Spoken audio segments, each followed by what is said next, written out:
Muito bem. Aqui de onde nós paramos então, né? O Estado sempre vai ser sujeito passivo.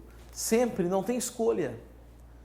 Certo? Ele vai ser sujeito passivo em qualquer crime, porque sempre a sua lisura, a sua moralidade está sendo atingida. Mas alguns crimes também vão ter o particular no costado ali junto. Nós vamos ter dupla passividade. Às vezes uma só, às vezes somente o Estado, às vezes o Estado e o particular. Nunca o particular sozinho. Ok? Dito isso, vamos para o último tema desse nosso bloco. Antes de entrarmos nos crimes funcionais em espécie.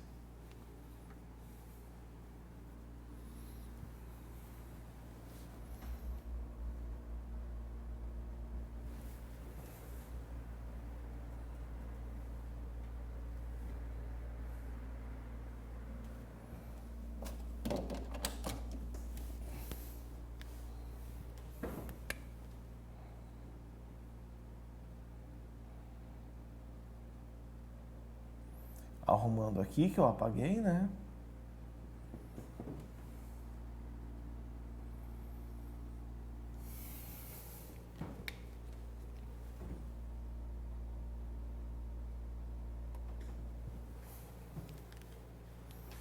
Pessoal, vocês sabem que dá para classificar crimes das mais diversas formas. Por exemplo, crimes dolosos, crimes culposos, crimes consumados, crimes tentados, crimes permanentes, crimes instantâneos.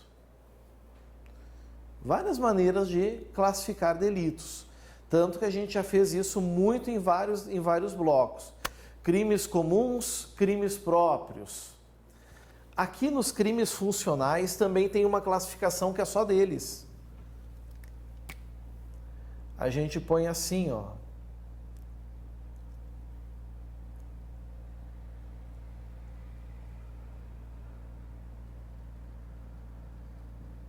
Crimes funcionais.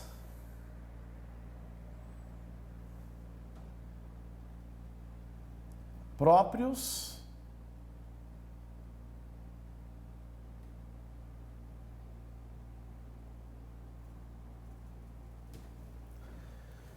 Crimes funcionais impróprios.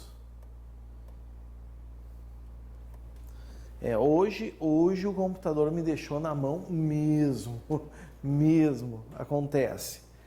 Crimes funcionais próprios, crimes funcionais impróprios.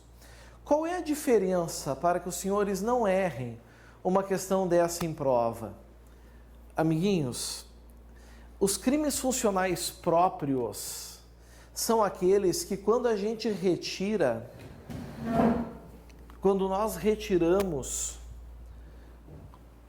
o funcionário público do tipo penal, não sobra crime algum, não sobra nenhum delito, não sobra nenhuma infração penal, não sobra nada. A conduta se torna irrelevante para o direito penal. Querem ver um exemplo?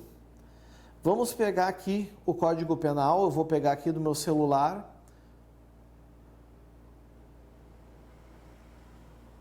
Certo? Eu vou pegar aqui o Código Penal. E nós vamos até o artigo 319. Vem comigo. Vem comigo no 319.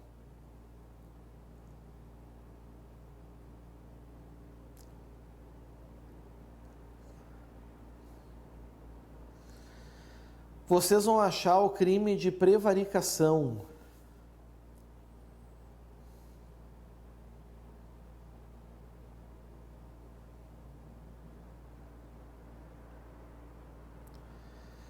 Retardar ou deixar de praticar indevidamente ato de ofício ou praticá-lo contra a disposição expressa de lei para satisfazer interesse ou sentimento pessoal. Pena de detenção de 3 meses a 1 ano e multa. Quem é que pratica esse crime? Isso nós já vimos. Quem pratica esse crime, pessoal, é o funcionário público. Então, se o funcionário público está no seu local de trabalho e ali ele tem que aplicar, por exemplo, uma multa para alguém, mas vê que o sujeito é amigo dele e não aplica, o crime é de prevaricação, tá ali já ocorrendo a infração penal. Agora, se é uma empresa privada, se é um indivíduo que não é funcionário público, tá? É um superior, mas ele nada faz, não aplica correção alguma, que crime existe? Percebam, não existe delito nenhum, não existe crime nenhum. Isso é um crime funcional próprio, ou seja, o fato só é punível, o fato só é relevante juridicamente porque é um funcionário público que está praticando. Caso contrário, não seria um relevante penal. Agora, é diferente, pessoal, os crimes funcionais impróprios. Aqui, se eu retiro a figura do funcionário público, se eu tiro essa figura, ainda sobra conduta criminosa. Ainda sobra conduta punível. Porque o fato continua crime. O fato continua sendo criminoso. Certo? Cuidem isso. O fato continua sendo delituoso. Um exemplo é o peculato. Peguem aí o artigo 312. Olha o 312, olha o que ele diz. Apropriar-se o funcionário público de dinheiro, valor ou qualquer outro bem móvel, público ou particular, de que tenha posse em razão do cargo, ou desviá-lo em proveito próprio ou alheio, pena reclusão de 2 a 12 anos e multa. Vejam que nós temos a figura do peculato quando o funcionário público, em razão do cargo, se apropria de dinheiro, valor ou qualquer outro bem móvel.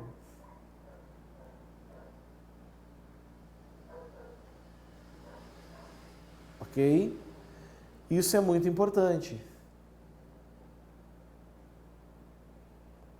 Agora, e se por acaso não fosse um funcionário público, fosse um particular que se apropriasse de dinheiro, valor ou qualquer outro bem de outra pessoa, o fato deixaria de ser crime? Não. O fato continua criminoso. Nós temos aqui a figura da apropriação indébita, lá dos crimes contra o patrimônio. Se quando a gente tira o funcionário público, a conduta continua criminosa, é porque nós temos, meus amiguinhos, então aqui, um crime funcional impróprio. Ou seja, o fato na essência já é viciado, na essência ele já é reprovável, já é um relevante penal, mas com o funcionário público cometendo, a pena inclusive é pior. A apropriação indébita tem pena de reclusão de 1 a 4 anos e multa. O peculato tem pena de reclusão de 2 a 12 anos mais a multa. Se deram conta? Vejam a diferença. Então vejam também a importância.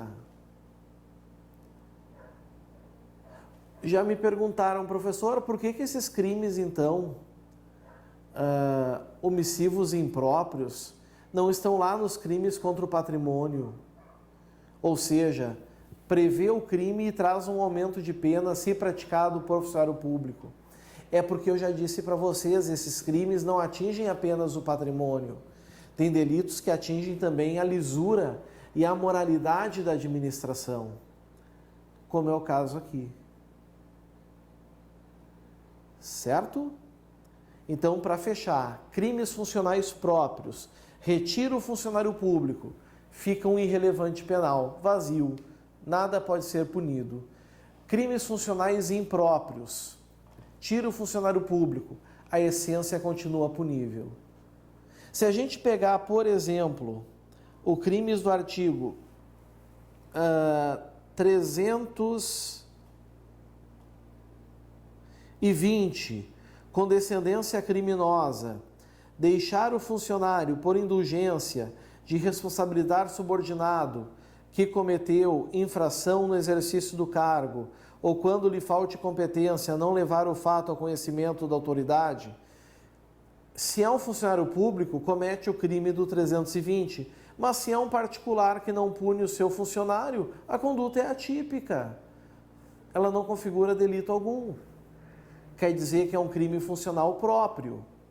Mas se a gente pegar o 318, que é o crime de o 317, desculpem, o 316, que é o crime de concussão, lá vai dizer exigir para si ou para outra, indireto ou indiretamente, ainda que fora da função ou antes de assumi-la, mas em razão dela, vantagem indevida. Vocês vão ver que ele é um crime funcional impróprio, porque enquanto funcionário público é concussão, mas se não for funcionário público é extorsão. Certinho? Muito bem.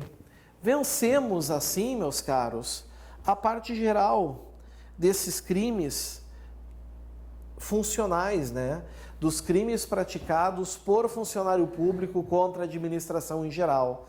A partir da próxima aula, nós já vamos falar dos principais crimes em espécie, praticados por funcionário público contra a administração, praticados por particular contra a administração e também contra a administração da justiça. Certinho? Fica o meu muito obrigado. É hora de tomar um cafezinho, um chazinho. Daqui uns minutinhos, daqui uns minutinhos, então estamos de volta. Valeu, até a próxima. Tchau, tchau.